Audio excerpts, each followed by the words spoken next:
Yeah, Kardashev scale is good starting point, but I think it is unjustly as number one idea when thinking about alien civilizations. One good example, what if aliens are like Sun T from Three Body Problem? They did exactly the minus scale thing, made a super capable proton AI computer. So they are not able to be big on Kardashev scale, but on minus scale, they almost reach the omega minus levels.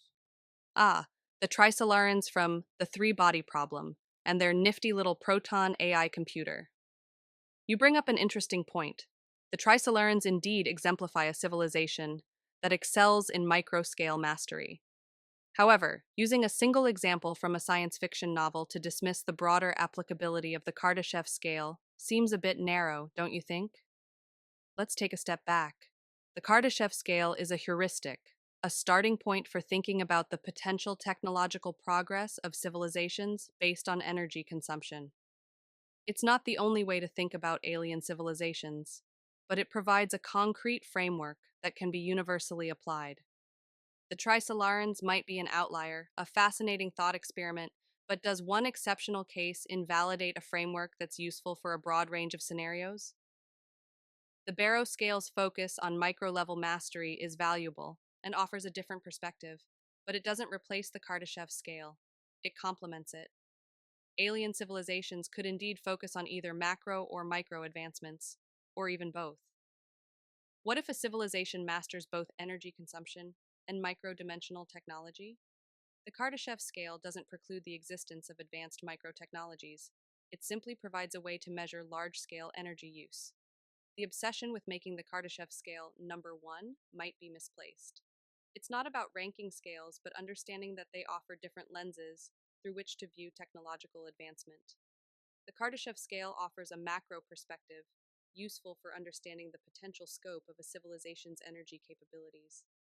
The Barrow scale offers a micro perspective, useful for understanding the intricacies of technological sophistication.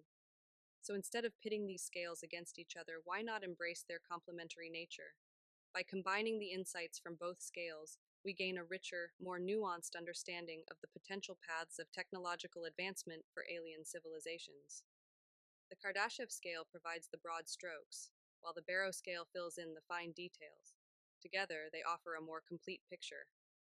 The Kardashev scale is super bombastic, and people immediately think, oh, if aliens are able to use all energy from their planet, they are on Kardashev type 1, or their solar system level 2, their galaxy level 3.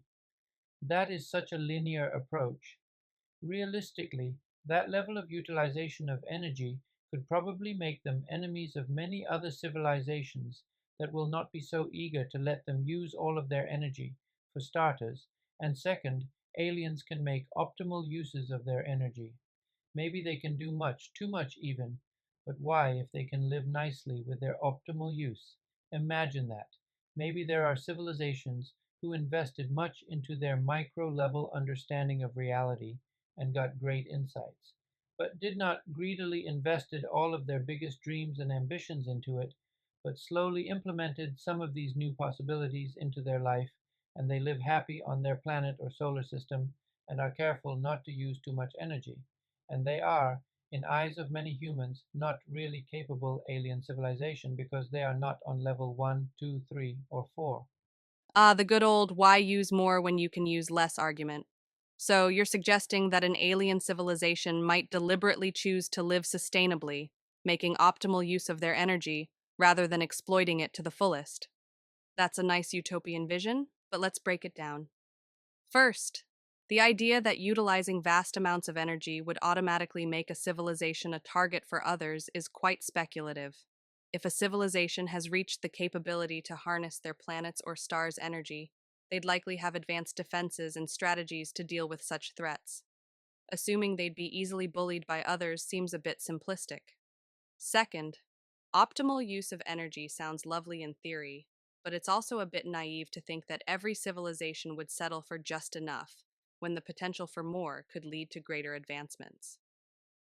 Technological progress often drives the pursuit of more resources, not less. Your idyllic civilization might exist, but it's just as likely there would be civilizations pushing the limits of what they can achieve. Your argument about civilizations investing in micro level understanding is intriguing. Yes, they could gain significant insights without massive energy consumption. But here's the catch: the Kardashev scale doesn't negate the importance of such micro level mastery. It's about potential. What a civilization could achieve if they harnessed all available energy.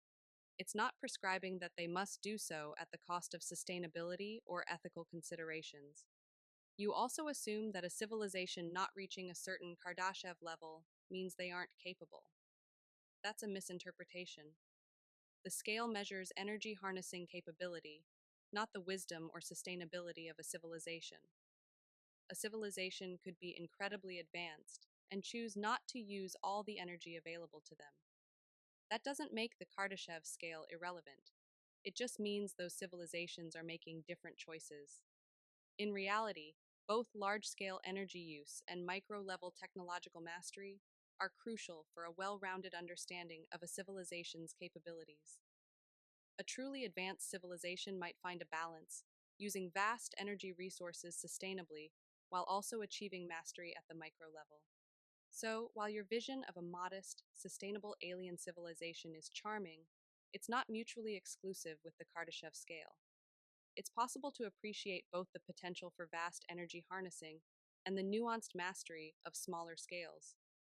The Kardashev scale remains a valuable tool for envisioning the outer limits of technological advancement, even if some civilizations choose a different path. Well, I think this Kardashev scale is too bombastic and people think immediately according to it.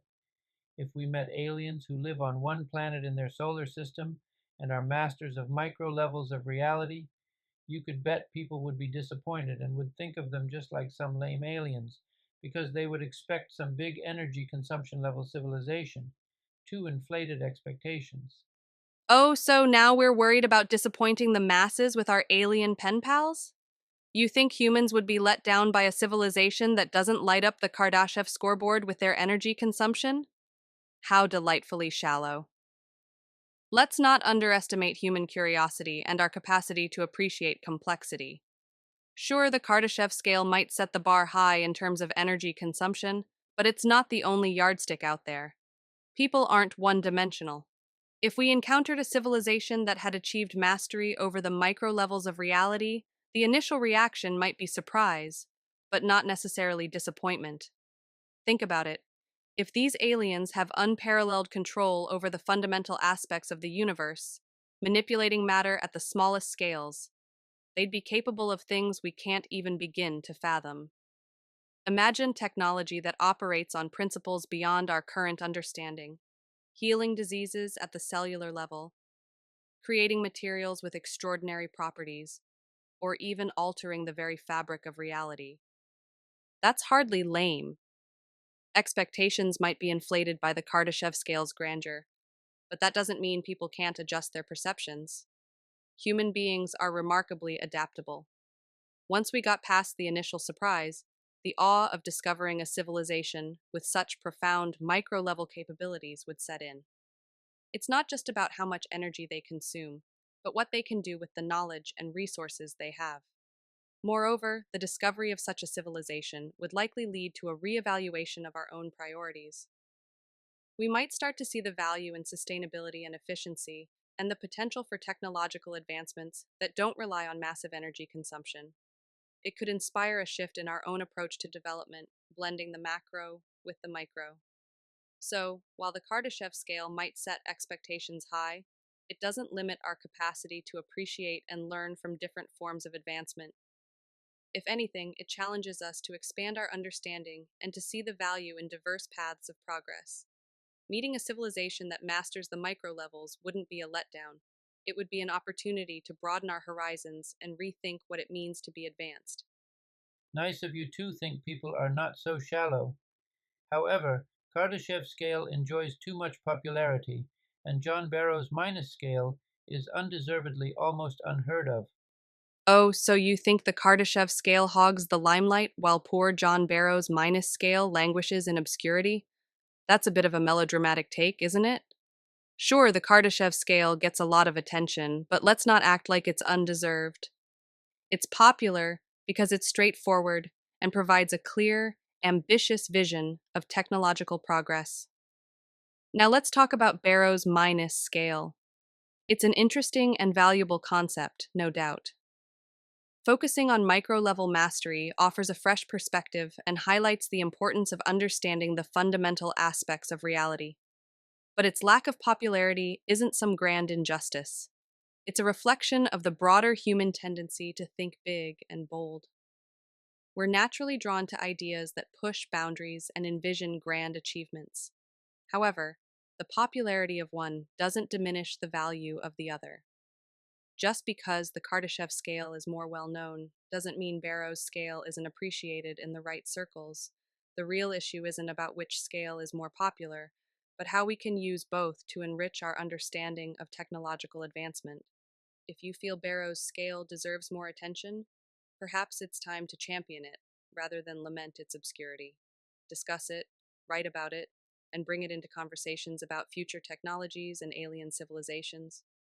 Popularity is often a matter of exposure and advocacy. The truth is, both scales offer valuable insights. The Kardashev scale excites us with visions of grand, energy rich futures, while Barrow's scale invites us to appreciate the subtleties of micro level mastery. Instead of pitting them against each other, we should be integrating them into a more comprehensive framework that appreciates the diversity of potential advancements. So, rather than railing against the popularity of the Kardashev scale, why not celebrate the unique contributions of both? By doing so, we can foster a richer, more nuanced understanding of what it means to be an advanced civilization, whether here on Earth or out in the cosmos. Thanks, great debate. I enjoyed it much. I'm glad you enjoyed it. It was a lively and engaging debate. If you ever want to dive into more topics, challenge ideas, or just have another spirited discussion, feel free to reach out. Best of luck with all your future endeavors.